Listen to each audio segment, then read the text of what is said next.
Guide में आप सभी का स्वागत है। दोस्तों अभी मई के महीने में अभी मई 2020 में जो है एक न्यूज आई थी कि जो यूएसए है, मतलब जो यूनाइटेड स्टेट ऑफ अमेरिका है, इसने एक डिसीजन लिया है कि ये यूएसए क्या करेगा, ओपन स्काई ट्रीटी को छोड़ देगा, मतलब यूएसए इसे विड्रॉ कर रहा है। तो हम इस वीडियो में जानेंगे कि यूएसए ये किन कारणों से यूएसए जो है इस ट्रीटी को विड्रॉ कर रहा है, और ये जो ओपन स्काई ट्रीटी है ये है क्या एक्चुअली में। चलिए बढ़ते हैं आगे हम। तो सबसे पहले हम देखेंगे कि जो इकोनॉमिक्स टाइम्स का एक जो है इनका लेख है, और यहाँ पे इन्होंने इसका शीर्षक दिया है US announce decision to leave open sky surveillance treaty. और ये जो आप देख सकते हैं कि कब का है, ये तो मई 2020 का है। मई 2020 को यूएस ने अनाउंसमेंट किया था कि ये जो है ओपन स्काई सर्विलांस ट्रीटी को छोड़ देगा। यहाँ पे आप देख सकते हैं कि जो वाशिंगटन है, मतलब जहाँ अमेरिका की राजधानी है, the US will withdraw from open sky treaty a major accord that permits unarmed aerial surveillance flight over 34 participants countries citing repeat Russian violation of its term. तो हम इसके बारे में आगे जानते हैं। ये तो मेन रीजन था कि ये क्यों न्यूज में है। तो ओपन स्काई ट्रीटी जो है क्यों न्यूज में था, तो सबसे ज़्यादा इंपॉर्टेंट ये है कि यूएस जो है इसको लीव कर रहा है। अब हम जानते हैं कि what is open sky treaty, क्या होती है ये। तो ये जो एक एग्रीमेंट है, और ये एग्रीमेंट है, और ये जो क्या करता है, अपनी जो सिग्नेटरीज कंट्री है, मतलब जिन जिन कंट्री ने इसको एक्सेप्ट किया है, इस पर सिग्नेचर किए हैं, उन सिग्नेटरीज कंट्रीज को क्या करता है, monitor arm development bye conducting surveillance flights over each other territories. तो एक एग्जांपल के लिए लेते हैं कि एक था हमारा, इसमें दो पार्टी थी, एक था यूएसए और दूसरा था रसिया। तो एग्जांपल से समझते हैं कि रसिया जो है क्या कर सकता है इस ओपन स्काई ट्रीटी के थ्रू।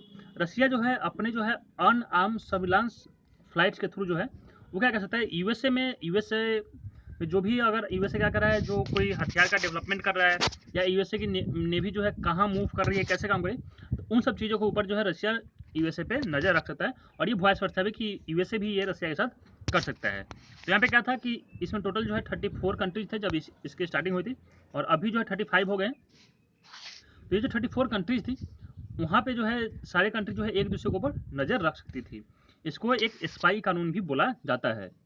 और इसकी शुरुआत कब हुई थी, तो सबसे पहले जब आपको याद होगा कि जब 1945 में जब हमारा सेकेंड वर्ल्ड वार खत्म हुआ था, तो उस समय जो है दुनिया में दो महाशक्ति उभरी थी। एक तो यूएसए था और दूसरा सोवियत संघ था, मतलब जो सोवियत रूस था।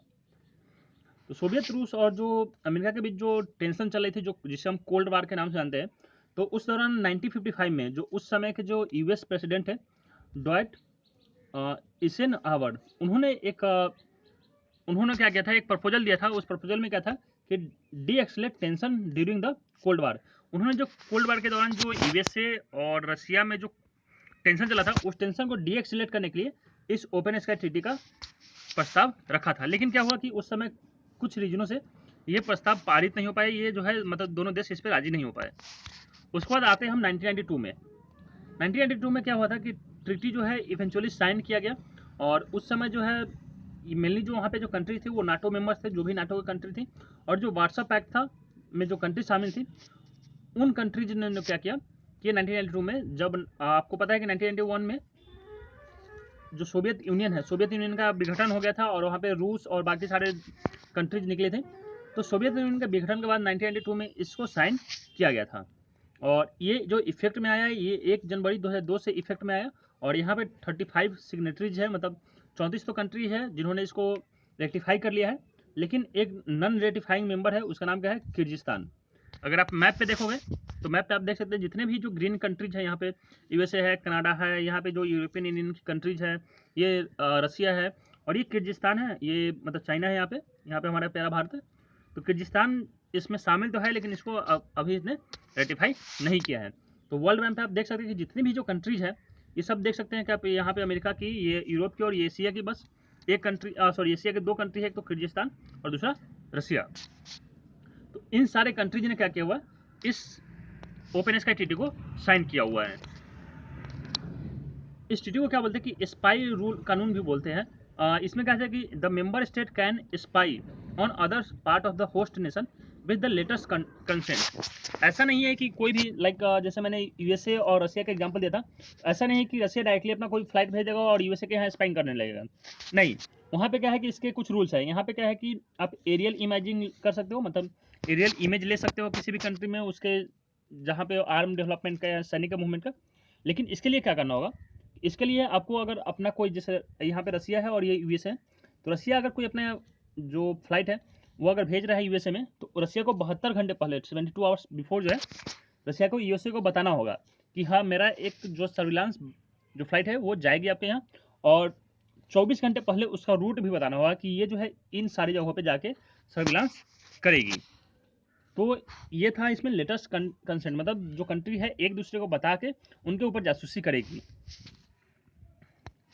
अब आते हैं हम, ये तो था पूरा ओपन स्काई ट्रीटी। अब आते हैं हम कि यूएसए क्यों इसको लीव कर रहे हैं।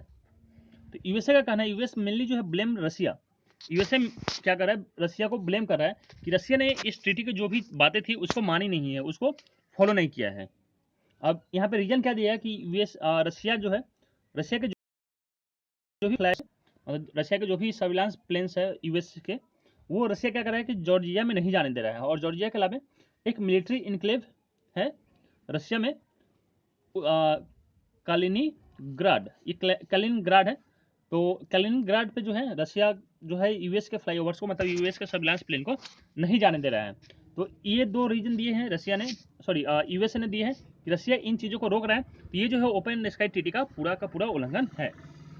उसके बाद और भी बोला है कि रसिया मिस यूज इस flight over the USA and Europe to identify critical infrastructure for potential attack in time of war.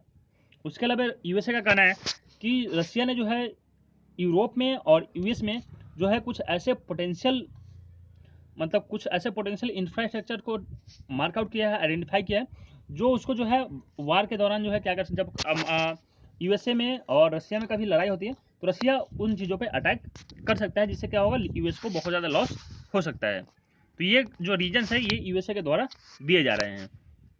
उसके अलावा और भी कुछ रीजन्स है। रसिया, यूएस ने बोल रहा है कि यूएस, रसिया जो है क्या कर रहा है, एनेक्स द क्रीमियन पेनिनसुला। और रसिया का जो इंटेंट है वो क्रीमियन पेनिनसुला को जो है एनेक्स करना है, उस पर कब्जा जमाना है। And had designated the open sky refuelling airfield in the region. और वहाँ पे क्या किया है रसिया ने, एक ओपन स्काई रिफ्यूलिंग एयरफील्ड बना लिया है, मतलब जो भी जो सर्विलांस फ्लाइट्स जाएंगी वो इस रीजन में जो है जाके रिफ्यूल कर सकती है। और उसके बाद एक और जो रिपोर्ट आई थी न्यूयॉर्क टाइम में, और न्यूयॉर्क टाइम में 2017 में ये रिपोर्ट आई थी। इसमें कहा गया था कि जो प्रेसिडेंट ट्रंप है वो भी अनहैप्पी है इस रसिया से, क्योंकि एक्चुअली क्या हुआ था कि Russian cognisance flow over his golf course in new Jersey state in 2017। तो प्रेसिडेंट जो ट्रंप है उनका कहना है कि एक रशियन प्लेन जो है इनके गोल्फ कोर्स, मतलब जो ट्रंप साहब है उनके गोल्फ कोर्स के ऊपर से 2017 में गुजरा था। और ये जो है ओपन स्काई ट्रीटी के अंदर नहीं आता है, क्योंकि आप जो है किसी के पर्सनल प्रॉपर्टी के ऊपर आप अपना सर्विलांस नहीं रख सकते हैं।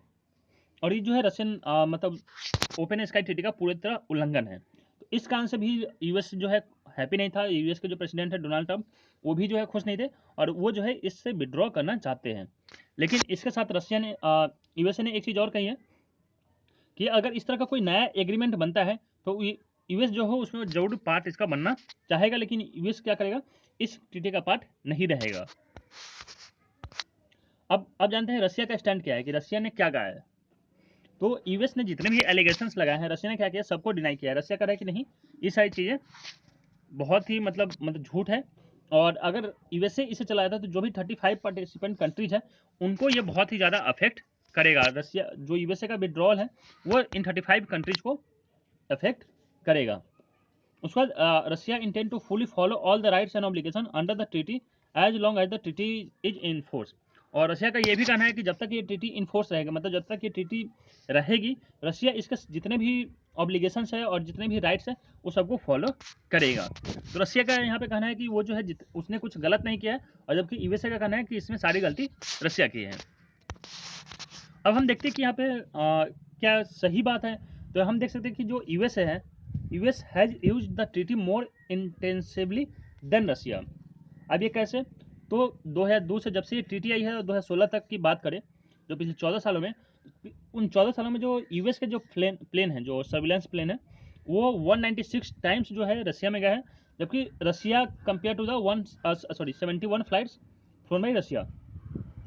तो यूएस के 196 प्लेन्स गए हैं रशिया में, और जबकि रशिया के जो है 71 फ्लाइट्स ही यूएस में आए हैं। तो आप देख सकते हैं कि ये 2 गुना से भी ज़्यादा जो है यूएस ने अपने फ्लाइट्स भेजे हैं रशिया में, और फिर भी यूएस जो है क्या कर रहा है, रशिया को ब्लेम कर रहा है, जबकि यूएस ने सबसे ज़्यादा इसका यूज किया हुआ है।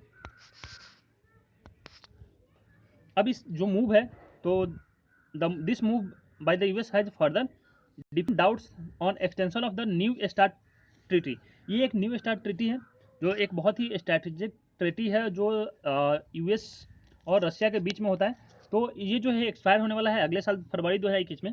तो अगर यूएस ने इसको छोड़ दिया, क्योंकि यूएस के पास अभी जैसे यूएस ने मई 22 को इसको बोला है, तो यूएस के पास नवंबर तक का, क्योंकि 6 महीने तक का टाइम इस ट्रीटी से अलग होने का मिलता है, तो नवंबर तक का टाइम है। अगर यूएस इसको छोड़ देता है तो हो सकता है इसका बहुत ही बड़ा इफेक्ट पड़े जो स्टार्ट ट्रीटी है उसके ऊपर, क्योंकि यूएस कह रहा है कि जो न्यू स्टार्ट ट्रीटी है ये मेनली जो है एटम बम से रिलेटेड ट्रीटी है, और यूएस चाह रहा है कि यहाँ पे चाइना को भी इंक्लूड किया जाए। और दूसरा जो ओएसटी मतलब जो ओपन स्काई ट्रीटी जो एग्जिट है, only the most recent example of in the list. मतलब ये ऐसा नहीं है कि सिर्फ पहला ट्रीटी है जिसको डोनाल्ड ट्रंप की गवर्नमेंट ने छोड़ा है, इससे पहले वो जो है पेरिस एग्रीमेंट और ईरान न्यूक्लियर डील से भी बाहर हो चुकी है। तो ऐसी बात नहीं है कि डोनाल्ड ट्रंप पहली बार किसी ट्रीटी को छोड़ा है, इससे पहले भी उन्होंने जो है अमेरिका के हितों का हवाला देते हुए पेरिस एग्रीमेंट, जो पेरिस क्लाइमेट एग्रीमेंट है, जिसके ऊपर आपको हमारे चैनल के ऊपर मैं वीडियो लेके आऊँगा इसके ऊपर, और जो ईरान का न्यूक्लियर डील था उससे भी जो ट्रंप की जो सरकार है वो इनसे बाहर जा चुकी है पहले ही। अब इसका इफेक्ट जो मिलने क्या होगा कि जो भी नाटो कंट्रीज है या जो यूरोपियन कंट्रीज है वो मेनली यूएसए के ऊपर निर्भर करती थी कि जो रशियन ट्रूप है, मतलब रशिया की जो सेना है, उनके जो भी मूवमेंट है उस मूवमेंट को ट्रैक करने के लिए जो यूरोपियन कंट्रीज है और जो नाटो कंट्रीज है ये जो है यूएसए के ऊपर मूव करती थी, क्योंकि यूएसए के पास बहुत ही विकसित टेक्नोलॉजी है, इनके पास बहुत सारे सर्विलेंस प्लेन है और टेक्नोलॉजी यूएसए के पास तो ऑलरेडी जानते हैं कि बहुत ज़्यादा है। तो इन सारी कंट्रीज को जो कुछ भी अगर जो रशिया है या जो बाकी कंट्रीज है उनके मूवमेंट के ऊपर नज़र रखने के लिए यूएसए की मदद लेनी पड़ती थी, लेकिन अगर यूएसए चला जाता है तो अब इन कंट्रीज को एक नया रास्ता ढूंढना पड़ेगा, मतलब या उन्हें अपने जो है सर्विलांस प्लेन के ऊपर ज़्यादा खर्च करना पड़ सकता है। तो ये जो है यूरोपियन कंट्रीज और नाटो कंट्रीज को बहुत ही ज़्यादा अफेक्ट करेगा।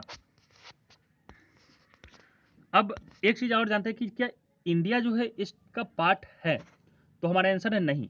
India is not a member of this treaty. यहाँ पे आप देख सकते हैं इस लेख में भी लिखा हुआ है कि India is not a member of this treaty. India इस ट्रीटी का पार्ट नहीं है। जो 34 कंट्रीज है आपने देखा था वहाँ पर जब मैंने वर्ल्ड का मैप दिखाया था, आप देख सकते हैं वर्ल्ड मैप यहाँ पे, इस वर्ल्ड मैप पे आप देख सकते हैं कि हमारा प्यारा भारत यहाँ पे है, और इंडिया जो है इस ट्रीटी का पार्ट नहीं है। दोस्तों आशा करता हूँ इस वीडियो से आपको बहुत कुछ जानने और सीखने को मिला होगा। आप आगे की वीडियो पाने के लिए चैनल को सब्सक्राइब कीजिए और घर पर रहिए, सुरक्षित रहिए। धन्यवाद।